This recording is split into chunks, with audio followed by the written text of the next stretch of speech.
In a house in the countryside, geologist Abby is spending time with her older sister Beth. They've recently lost their mother, so they're trying to support each other emotionally to work through their grief. Tragedy strikes again when Beth is diagnosed with an advanced stage of leukemia. None of the doctors takes her case because there's nothing they can do to help. However, Abby refuses to give up and learns of a foreign clinic that provides less ethical treatments. To pay for sending Beth there, Abby has to take a very risky job. Sometime later, Abby arrives at the Georgian Caucasus, close to the border with Russia. She's been hired by a private metal mining company to look for uranium deposits.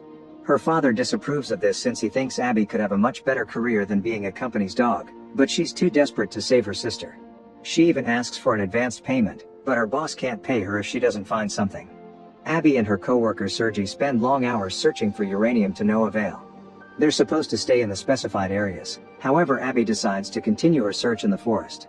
Sergei disagrees and points out that it could be dangerous, so Abby takes his gun and tells him to leave without her. There are many creepy noises in the woods that make Abby a little nervous at first. Eventually she calms down when she finds a very strange piece of black rock. Back at headquarters, Abby runs a bunch of tests and notices that the rock's temperature is very high, but she's still unable to identify it. Her excitement over this discovery is interrupted by a call from her dad, who informs her that he's pulling Beth out of the clinic and bringing her home to let her die in peace among loved ones. She's against the idea, so she tells him that she'll go home to take care of everything. At that moment the building shakes and the lights flicker. Once it passes, Abby packs up and asks Sergei to drive her to the airport. She gets on a helicopter to go home and chats with the pilots, who tell her they'll fly near the border just to remind the Russians who the valley belongs to. After a few hours of flying, Abby is shocked to see birds at this altitude. However, when the helicopter changes its course, she realizes the shape outside it's not birds, it's a mysterious black shadow that makes a crackling noise. The pilot says it's getting closer before the helicopter starts shaking and the black surrounds the windows before it flies away. Then the chopper's systems go down, including the radio. They should land immediately, but the engine stops working as well. Abby puts on her seatbelt as the helicopter loses speed and altitude, making it hard to breathe. She concentrates on her breathing and thinks about her sister, closing her eyes to avoid seeing the helicopter crash right in the mountains. While unconscious, Abby dreams of telling her father not to do anything drastic while she's gone and promising to be back soon. Eventually she wakes up bleeding inside the wreckage and notices that part of the chopper is on fire. To make matters worse, one of the pilots is dead. Abby checks on the other guy and bandages his injury, telling him to apply pressure. Then she goes outside to yell for help to no avail. When she returns to the helicopter, the pilot tells her how to use the emergency radio, but no matter how many times she tries, nobody picks up her call. Then Abby checks a map and calculates that the closest road is 60,000 kilometers to the south. She decides to break a bunch of boxes and start a big fire, hoping someone will see it from a distance. The next morning, Abby discovers the second pilot has also died. She has a panic attack and cries as she realizes she is trapped alone in the wilderness. Later, while trying to sleep inside the chopper, she dreams about Beth and her weak health, which wakes her back up. She goes outside to get warm by the flames, but her fire has gone out. Refusing to give up, Abby gathers every useful item she can find in the helicopter, including a gun and a flare. Once she's covered her body in enough layers of clothes, she follows a compass to try to find the south road. As soon as she walks away from the helicopter, she hears the sound of radio static. She immediately runs back, but nothing on the chopper is working. When she hears the static again, she realizes it comes from a radio on the pilot's belt. Unfortunately, it runs out of battery when she tries to use it, so she grabs the helicopter manual to learn where all the cables and chargers are. She leaves the radio charging, and while she waits, she keeps staring at her mysterious rock. Eventually the radio works again and Abby makes contact with an American pilot named John, whose aircraft also crashed in the area. His legs are trapped and he can't move, also his antenna is broken. Abby knows she can fix the antenna to call for help and asks where he is, so John explains that he can see a lake. After finding it on the map, Abby starts a new journey to find him. John keeps asking her not to do it because this is dangerous occupied territory, but she ignores him. While she walks, John chats with her and asks her about her job. She's in the middle of climbing a hill when she explains that the money is for her sister, so she has to stop and rest to put her emotions together. After John mentions the rare 1 in a million chance, Abby gets enough hope to keep her going. As she continues to climb, she thinks about the time Beth tried to tell her that there was nothing to fight for and how she should move on. Abby tells John that nobody is fighting for Beth and John thinks she's lucky to have such a supportive sister. Eventually Abby finds a spot so high that she can't climb anymore, which means she has to go all the way around. As she changes direction, she doesn't see the black rocks nearby. In the new area, Abby does manage to climb over the hill and enters the forest, where she'll be resting for the night.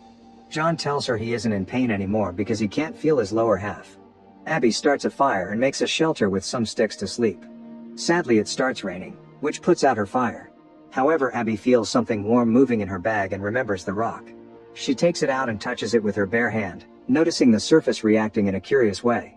John tells her she shouldn't be ashamed of her work, and Abby realizes he's in the military, so he's talking from experience. In the morning, Abby continues her journey and reaches a valley covered in snow. The wind is making her even colder and she keeps tripping. When Abby finds a river, she stops to rest and refill her water bottle. A few hours later, Abby discovers that she's surrounded by another mountain range. The map doesn't show any better route, so she has to start going up. She walks as much as possible and eventually she has to try climbing, only to fall immediately. John tells her to go back because she can't save everyone, causing Abby to go on a rant. She's tired of everyone telling her to stop trying. What she needs right now is reassurance and words of encouragement. A reluctant John says it's her choice and wishes her good luck. Next, Abby takes off her gloves and starts climbing again. Now she can hold on better and actually make progress. She keeps going for a while until she finds an area with nowhere for her foot to grip. When she informs John of this, he says it's a shame because she was one of his favorites and hangs up. A confused Abby tries to contact him again to no avail. Afterward, Abby takes out a tool and inserts it into the rock, but it falls when she steps on it. She takes a moment to take deep breaths and think, which helps her remember the mysterious rock. Her mind also remembers the time the doctor told her there isn't such a thing as miracles. However, one is happening right now because moving her hand is enough to make the rock change shape. After tying some thread to the rock, Abby sticks it in the mountain wall and uses it as leverage, so she can safely step on it and finally climb the final area to reach the top. The thread pulls at the rock as she stands up, bringing it back. At that moment, she sees the mysterious shadow fly through the sky while making a crackling sound. Abby takes out a pair of binoculars and notices some lights in the distance, which belong to a military base. She gathers sticks and grass to start a big fire, hoping it may get someone's attention. She also makes an arrow out of rocks to indicate the direction she's taking as she leaves. A few hours later, John contacts her on the radio, saying she has to stop drawing attention to herself. He reminds her that the Russians control this area, so if they see her signal they'll go out to kill her, not to help her. This makes her so nervous that she slips down a rock-covered hill and hurts her leg. Tired of John scolding her, Abby turns off the radio and takes care of the wound. At that moment, she hears some radio static and notices a soldier patrolling the area, so she immediately runs away. Between her injury and the snow, it's very difficult to walk and she has to use a stick for support. After crossing the forest, she finds some old abandoned buildings and decides to go inside to both rest and hide. There are lots of destroyed objects and even pictures left behind by families murdered during the Russian invasion. After checking every room and every drawer, she finds some things to start a fire and even some moldy bread that makes her gag. With the first aid kit from the plane, she bandages her hands and injects expired medicine into her belly. Before falling asleep, she looks at Beth's picture and thinks about how much pain she must be in. That night, Abby dreams of her happy days with Beth, but also of her at the hospital. Beth was tired of the clinic and wanted to go home to spend her last days with her family, yet Abby forced her to stay. Before Abby left for her new job, Beth pointed out that she wasn't doing this for her, Abby was doing it for herself. The next morning, Abby wakes up when she hears a radio. She looks outside and notices the soldier coming closer, causing her to panic. She rushes to block the door and hides under the window while covering her mouth. The soldier takes a quick peek but luckily doesn't see her and moves along. While the man is checking the other windows, Abby carefully reaches for her bag using the stick and takes out the gun, only for the magazine to fall out. The noise gets the soldier's attention and he tries to open the door to no avail. While he looks for another entrance, Abby gets the gun ready. Soon the soldier finds her and points his weapon at her, saying something in Russian. Abby panics again and opens fire. The bullet hits his gun and then his leg, bringing him down. Then Abby takes the guy's weapon and backpack while he keeps repeating the name Ivan. She puts the gun down to prove she means no harm and opens the bag to find a flashlight, cigarettes, and a black rock just like hers. At that moment, John's voice comes out of the soldier's radio saying, "You were one of my favorites," and the soldier confirms that's Ivan. Abby freaks out and she realizes they were both tricked, and the voice asks, "Don't you want to see Beth again?" before the communication ends. Afterward, Abby apologizes to the soldier and bandages his leg before putting him on the couch. She tells him that she'll go looking for the voice on the radio and that she needs him to ask his superiors at the base not to shoot her if they see her in the area, but she isn't sure how much the soldier understands her. The duo leaves together and keeps stumbling as they cross the forest because of their leg injuries. When they stop to rest, Abby takes out the rock and hears the crackling in the sky. It makes her realize that the rock attracted the shadow, which brought down the chopper and has been messing with radio transmissions. That's why the one in the helicopter worked again after she walked off. Furious, Abby throws the rock away and screams in frustration. Then the duo starts crossing a valley covered in snow. As their feet move the snow away with every step, they realize they're walking on ice and this is the lake. Abby keeps a good distance from the soldier, not wanting to put too much weight on the same spot that could cause the ice to crack. Suddenly she hears the crackling noise, and when she turns around, she discovers that the guy has disappeared. Abby looks around for him only for the ice to break under her feet and she falls into the hole. Luckily she manages to hold on to the surface, and after lots of struggle, she climbs out. The wind starts blowing harder and soon Abby loses visibility. She yells for help but never stops moving. Eventually she finds the edge of the forest and the cigarette that the soldier left behind. Too tired to do more, Abby removes the wet clothes and gets inside a sleeping bag, hoping to get her body warm again. At that moment John's voice reappears on the radio, saying that the same happened to him some time ago. An angry Abby throws the radio away, but she can still hear John's voice sharing a story. After his plane crashed, John had to watch his crew die one by one. His heart slowed down and he thought it was over for him too, but at the last second he found deliverance. Abby falls asleep and dreams of her happy days with Beth again. She wakes up when she hears a helicopter, so she runs through the forest as she tries to get their attention.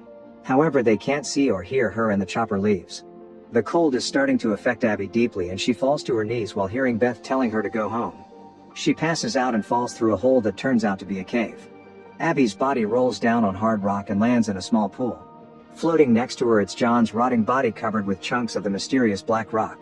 The bottom of the pool also has this black substance, which floats up to try to enter Abby's body.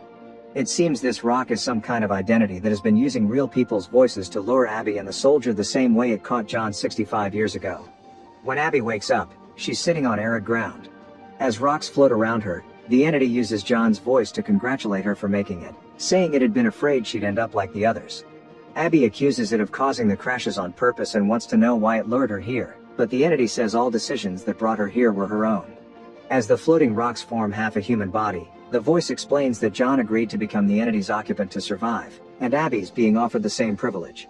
Abby tries to walk away from the floating rocks, turning down the offer and saying she just wants to go home. The voice replies that she's already home as Beth's house appears behind her. An invisible force pushes her inside and she discovers there are piles of black rocks everywhere. The entity tells her she's afraid of death and desperate to beat it, which she can do if she surrenders to it. Abby goes from room to room trying to escape the voice and is shocked to find Beth outside. She immediately goes out and Beth holds her hand. Suddenly Abby wakes up in her sister's home and is shocked to find Beth perfectly healthy. While the crackling is heard in the background, Abby hugs Beth and cries. However, she has a vision of the hospital and realizes this is all an illusion from the entity. She comes to terms with the fact that she has to let her sister go, so Abby apologizes to Beth for pushing her beyond her limits and says her final goodbye. When Abby is about to leave the house, the radio with the entity's voice tries to convince her to stay, since this is everything she wants. Abby denies it, explaining she's learned her lesson. Without death, there's no life. Beth also begs her not to leave, however Abby opens the door and goes out to the snowstorm, screaming for help. At that moment Abby wakes up in the sleeping bag and she remembers she has a flare. She quickly lights it up and the helicopter comes back to rescue her. For the next 2 days, Abby stays in the hospital recovering. When she finally wakes up, she's in an apartment with Sergei and his grandmother. He thinks she should rest but she wants to go home, so he drives her to the airport. Sometime later, Abby and her father visit Beth at her home, where she's taken care of by a nurse. Beth doesn't have much time left, so Abby and her father go outside to have a breakdown without upsetting. Later in the evening, the nurse announces it's time. Abby and her dad sit on the bed with Beth and comfort her while she dies. Make sure to subscribe and turn on notifications so you can watch more videos like this. Thanks for watching.